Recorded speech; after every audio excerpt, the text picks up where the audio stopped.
السلام علیکم ورحمۃ اللہ وبرکاتہ. بسم اللہ الرحمن الرحیم. الحمد للہ رب العالمین والعاقبۃ للمتقین والصلاة والسلام علی اشرف الانبیاء والمرسلین نبینا وحبیبنا وامامنا وقدوتنا وقرۃ اعیننا وقائدنا محمد وعلی آلہ وصحبہ اجمعین. سبحانك لا علم لنا إلا ما علمتنا إنك أنت العليم الحكيم. رب اشرح لي صدري ويسر لي أمري واحلل عقدة من لساني يفقهوا قولي. رب زدني علما رب زدني علما رب زدني علما. اللهم إنا نسألك علما نافعا ورزقا طيبا وعملا متقبلا. اللهم أرنا الحق حقا وارزقنا اتباعه وأرنا الباطل باطلا وارزقنا اجتنابه. اللهم احسن عاقبتنا في الامور كلها واجرنا من خزي الدنيا وعذاب الاخره برحمتك يا ارحم الراحمين. حديث نمبر 31 عن عبد الله بن عمر ان عمر بن الخطاب رضي الله تعالى عنه قال يا رسول الله صلى الله عليه وسلم ايرقد احدنا وهو جنب؟ قال نعم اذا توضأ احدكم فليرقد. سیدنا عبداللہ بن عمر رضی اللہ تعالی عنہما روایت کرتے ہیں کہ بے شک عمر بن خطاب رضی اللہ تعالی عنہ نے کہا. اب دیکھیے یہ بیٹے کی باپ سے روایت ہے. اسے کیا کہتے ہیں؟ روایت الابن عن الابی.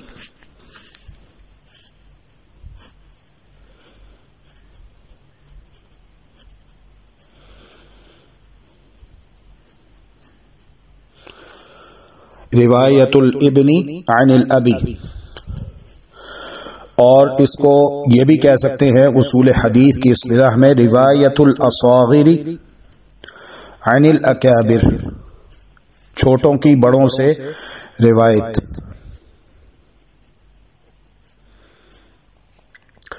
تو یہ اللہ اکبر کبیرہ بڑا ہی مقدس عمل ہے، دین کا علم سیکھنا اور سکھانا. اللہ اکبر.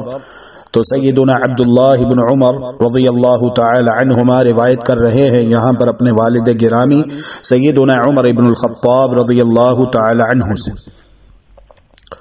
قال کہا یا رسول اللہ صلی اللہ علیہ وسلم، یا رسول اللہ صلی اللہ علیہ وسلم، ایرقد احدنا وهو جنوب؟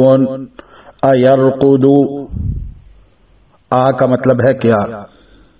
یرقد، رقد یرقد، لیٹنا، نیند لینے کے لیے لیٹنا، سونا. ایرقد احدنا، کیا ہم میں سے کوئی ایک سو سکتا ہے؟ ایرقد، کیا سو سکتا ہے؟ احدنا، احد کہتے ہیں کوئی ایک، نہ ہم میں سے. ایرقد احدنا، کیا ہم میں سے کوئی ایک سو سکتا ہے؟ کیا دین اسلام میں ہمیں اجازت ہے سونے کی؟ کس حال میں؟ وہو جنوب، سونے سے تو اسلام منع نہیں کرتا. انسان تھک جاتا ہے تو اسے نیند لینے کی، آرام کرنے کی حاجت ہے، تو اسلام سونے سے تو منع نہیں کرتا. تو یہاں پر ایک مخصوص سوال صحابی نے پوچھا، اور دین سیکھنے میں شرم و حیا مانع نہیں ہونی چاہیے. دینی مسائل دریافت کرنے میں شرم و حیا مانع نہیں ہونی چاہیے. ایرقد احدنا وهو جنوب، وهو، اور وہ، جنوب جنابت سے ہو، یعنی غسل فرض ہو چکا ہے. کیا وہ پہلے غسل کرے پھر سوئے، یا غسل کیے بغیر سو جائے پھر جب صبح کو نیند سے بیدار ہو تب غسل کر لے؟ یہ سوال ہے.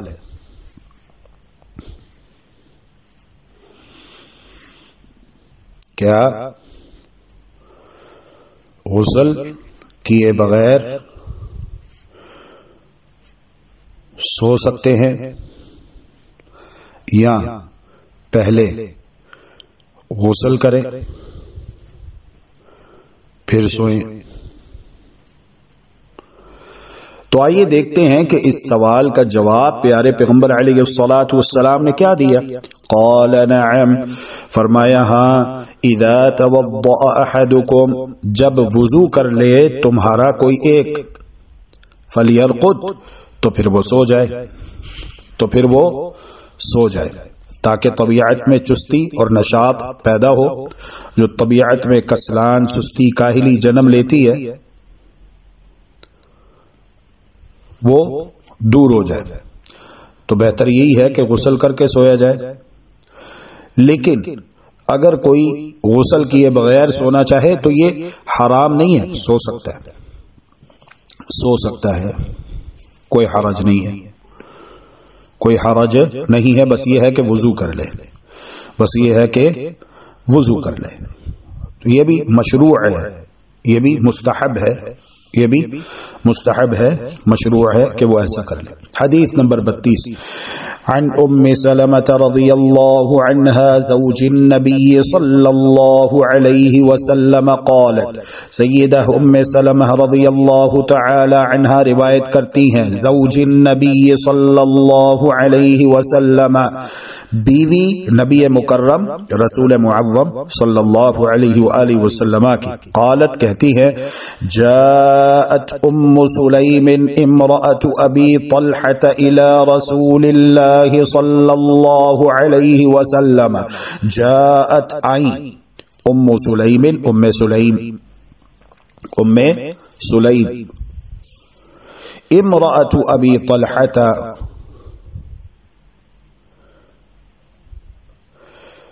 بیوی ابو طلحہ کی رضی اللہ تعالی عنہا. ام سلیم رضی اللہ تعالی عنہا یہ بیوی ہے ابو طلحہ رضی اللہ تعالی عنہ کی. یہ آئی رسول اللہ صلی اللہ علیہ وسلم کے پاس. فقالت یا رسول اللہ، اور انہوں نے کہا یا رسول اللہ، اے اللہ کے رسول، ان اللہ لا یستحیی من الحق، بلا شبہ اللہ سبحانہ وتعالی حق بیان کرنے سے نہیں شرماتا. فہل علی المرأة من غسل، فہل پس کیا، علی المرأة عورت کے اوپر، من غسل غسل واجب ہو جاتا ہے، فرض ہو جاتا ہے، ضروری ہو جاتا ہے، اذا ہی احتلمت جب اسے احتلام ہو. تو یہاں پر غور کیجئے کہ ایک عورت اللہ کے رسول صلی اللہ علیہ وآلہ وسلم کے پاس آئی ہے اور مسئلہ دریافت کر رہی ہے. طبعاً پردے کے پیچھے سے اذا ہی احتلمت، جب عورت کو احتلام ہو جائے تو کیا اس پر غسل فرض ہو جاتا ہے، واجب ہو جاتا ہے. فقال رسول اللہ صلی اللہ علیہ وسلم، تو رسول اللہ صلی اللہ علیہ وسلم نے ارشاد فرمایا، نعم، ہاں، اذا ہی رأت الماء، جب وہ پانی دیکھ لے، جب وہ پانی دیکھ لے. کیا معنی؟ احتلام کے اثرات دیکھ لے تو پھر اس پر کیا ہو جاتا ہے، غسل واجب ہو جاتا ہے، غسل واجب ہو جاتا ہے. تو جس طرح مرد کو احتلام ہوتا ہے اسی طرح عورت کو بھی احتلام ہوتا ہے. تو شرم و حیا علم کے حصول میں مانع نہیں ہونی چاہیے. تو رسول اللہ صلی اللہ علیہ وآلہ وسلم نے یہاں پر انتہائی خوش اسلوبی کے ساتھ بڑا ہی حساس مسئلہ جب انہوں نے دریافت کیا اور پہلے تمہید باندھی کہ اللہ رب العالمین حق بات کہنے سے نہیں شرماتا. میں آپ کی خدمت اقدس میں جسارت کرتے ہوئے یہ مسئلہ دریافت کرنا چاہتی کہ جب عورت کو احتلام آ جائے تو کیا اس کے لیے غسل واجب ہے؟ فرمایا ہاں، اذا ہی رأت الماء، جب وہ عورت احتلام کے اثرات دیکھ لے تو اس کے لیے غسل واجب ہو جاتا ہے. اس حدیث مبارکہ سے ایک اور بات یہ بھی معلوم ہوئی کہ اللہ سبحانہ و تعالی کی صفات عالیہ میں سے ایک صفت حیا بھی ہے، جیسے اللہ تبارک و تعالی کی شان کے لائق ہے. اسی لیے تو کہا ان اللہ لا یستحیی من الحق. اسی طرح ابن ماجہ کی ایک اور روایت ہے، اس میں بھی یہ بات آتا ہے، ان ربکم حیی کریم، ان ربکم حیی کریم، تمہارا پروردگار شرم و حیا محسوس کرتا ہے، عزت و کرامت والا ہے.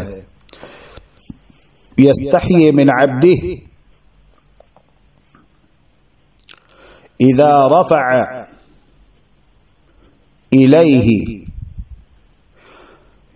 یدیہ ان یردہما صفرا او کما قال علیہ الصلاة والسلام. اللہ سبحانہ و تعالی شرم و حیا محسوس کرتا ہے کہ جب اس کا بندہ اس کی بارگاہ میں ہاتھ اٹھائے تو اللہ تبارک و تعالی اپنے بندے کے اٹھے ہوئے خالی ہاتھوں کو رحمت و برکت سے بھرے بغیر خالی لوٹا دے. اللہ سبحانہ و تعالی شرم و حیا محسوس کرتا ہے جیسے اللہ سبحانہ و تعالی کی ذات کے لائق ہے. یہ بات معلوم ہونی چاہیے کہ اللہ تبارک و تعالی کے لیے پیارے پیارے نام ہیں، اچھے اچھے صفات ہیں، بلا تمثیل تکییف، بلا تعطیل، بلا تشبیہ، بلا تأویل ہم ان کو مانتے ہیں. تو یہی کہنا ہے کہ جیسے اللہ سبحانہ و تعالی کی شان کے لائق ہے، اللہ سبحانہ و تعالی کے شایان شان ہے. حدیث نمبر 33 عن عائشة رضي الله تعالى عنها قالت كنت أغتسل الجنابة من ثوب رسول الله صلى الله عليه وسلم فيخرج إلى الصلاة وإن بقع الماء في ثوبه. سید عائشہ ام المؤمنین طاہرہ مطہرہ عفیفہ کائنات صدیقہ بنت الصدیق مبرأہ من فوق 7 سماوات، وہ روایت کرتی ہیں کنتو اغتسل، کنتو تھی میں اغسل الجنابت، کنتو اغسل الجنابت، کنتو اغسل الجنابت تھی میں جنابت کو دھو دیا کرتی، من ثوب رسول اللہ صلی اللہ علیہ وسلم، رسول اللہ صلی اللہ علیہ وآلہ وسلم کے کپڑوں پر سے. فیخرج الی الصلاۃ، پس آپ نماز کے لیے تشریف لے جاتے. وان بقع الماء فی ثوبہ، اور بے شک بقع قطرات، قطرات الماء پانی کے جو اثرات ہیں، اس کے جو نشانات ہوتے وہ فی ثوبہ آپ کے کپڑوں پر ہوتے. وفی لفظ مسلم لقد كنت افركه من ثوب رسول الله صلی اللہ علیہ وسلم فرکا فیصلی فیہ. البتہ تحقیق میں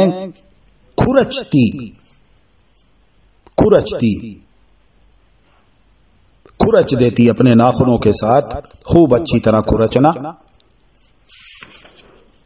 فیصلی فیہ، تو رسول اللہ صلی اللہ علیہ وآلہ وسلم انہی کپڑوں میں نماز پڑھ لیا کرتے تھے. تو یہاں پر مسئلہ یہ ہے کہ اگر مادہ منویہ تر ہو تو اسے دھو کر زائل کیا جائے، اور اگر مادہ منویہ خشک ہو چکا ہو تو کھرچنے سے کپڑا صاف ہو جاتا ہے، اسے دھونے کی ضرورت نہیں ہے. انہی کپڑوں میں، انہی لباس میں نماز پڑھ سکتے ہیں. یہ درست عمل ہے، اس میں کوئی حرج نہیں. حدیث نمبر 34 عن ابی ہریرہ رضی اللہ تعالی عنہ ان رسول اللہ صلی اللہ علیہ وسلم قال اذا جلس بین شعبها الاربع ثم جهدها وجب الغسل وفي لفظ لمسلم وان لم ينزل. سیدنا ابو ہریرہ رضی اللہ تعالی عنہ روایت کرتے ہیں کہ بے شک رسول اللہ صلی اللہ علیہ وآلہ وسلم نے ارشاد فرمایا اذا جلس بین شعبها الاربع، جب کوئی مرد اپنی بیوی کی 4 شاخوں کے درمیان بیٹھ جائے، ثم جہدها، پھر اس سے ملاپ کرے، کوشش کرے، وجب الغسل، تو غسل واجب ہو گیا. وفی لفظ لمسلم، اور مسلم کی ایک روایت کے الفاظ یہ ہیں وَإِن لَّمْ يُنزِلْ، اگرچہ کہ انزال نہ ہی ہو، خواہ انزال نہ ہی ہو. تو پہلے دعا پڑھنی چاہیے، بسم اللہ اللہم جنبنا الشیطان وجنب الشیطان ما رزقتنا.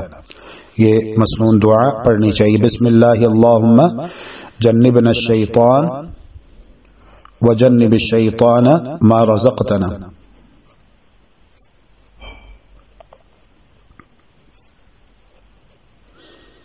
مسلمان کا ہر کام سنت کے مطابق ہونا چاہیے، اور قرآن نے کہا لقد کان لکم فی رسول اللہ اسوۃ حسنہ. ہر کام سنت کے مطابق. لقد کان لکم فی رسول اللہ اسوۃ حسنہ،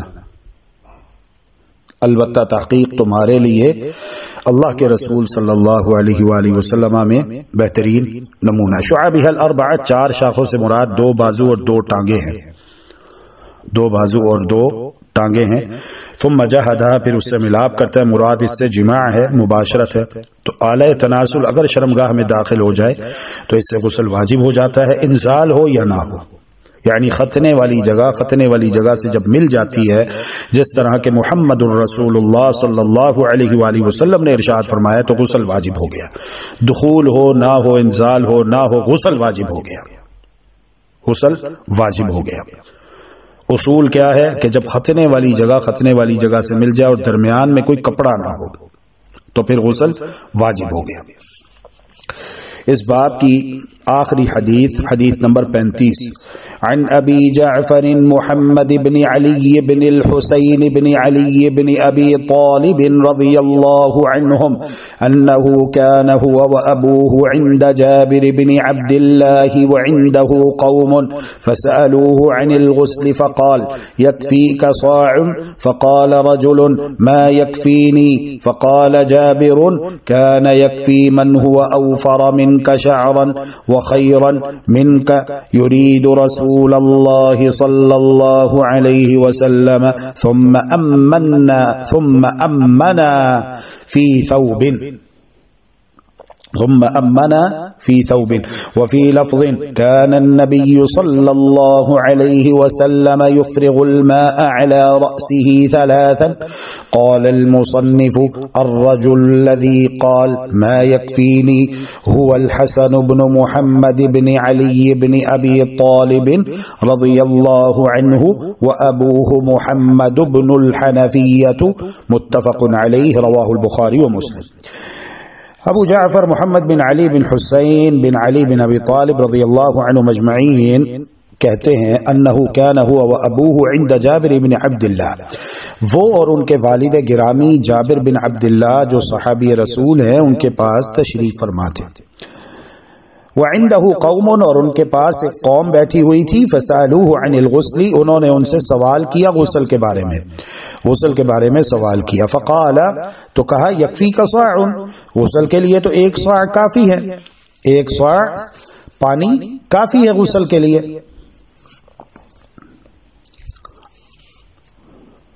وہ کہنے لگے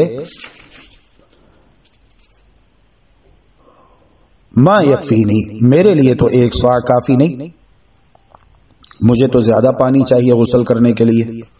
1 صاع تقریباً یہ 4 مد کا ہوتا ہے، یعنی کہ 2.5 کلو پانی۔ تو جب انہوں نے یہ کہا کہ مجھے تو زیادہ پانی چاہیے، اتنا کم پانی اتنی کم مقدار میں اس سے غسل کرنا میرے لیے تو شاید یہ ناکافی ہو۔ فقال جابر، تو جابر رضی اللہ تعالی عنہ نے کہا كان يكفي من هو اوفر منك شعرا وخيرا منك، اتنا کم مقدار میں پانی کافی ہو جایا کرتا تھا اس ہستی کے لیے جو یقیناً آپ سے بہتر بھی ہیں اور ان کے بال بھی آپ سے زیادہ گھنے تھے، آپ کے بالوں سے زیادہ ان کے بال گھنے تھے، یعنی کہ محمد الرسول اللہ صلی اللہ علیہ وآلہ وسلم۔ تو اتنا پانی تو رسول اللہ صلی اللہ علیہ وآلہ وسلم کے لیے کافی ہو جایا کرتا تھا۔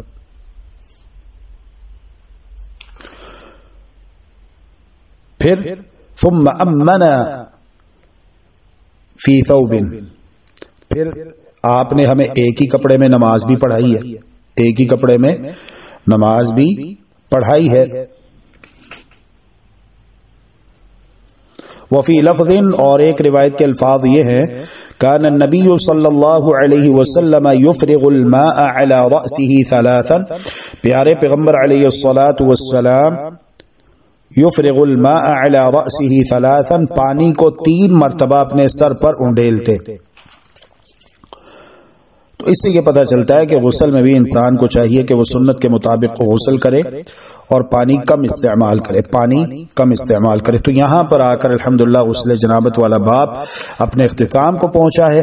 اللہ تبارک و تعالی ہم سب کا سیکھنا سکھانا پڑھنا پڑھانا اپنی بارگاہ میں قبول و منظور فرمائے. اس میں جو کمی کوتاہی رہ گئی ہے اللہ تبارک و تعالی اسے اپنی رحمت سے معاف فرمائے، اور اللہ تبارک و تعالی ہم سب کا حامی و ناصر، بہترین نگہبان اور وارث بن جائے. واللہ تعالی ولی التوفیق والہادی الی سواء السبیل، وصلی اللہ وسلم علی نبینا محمد.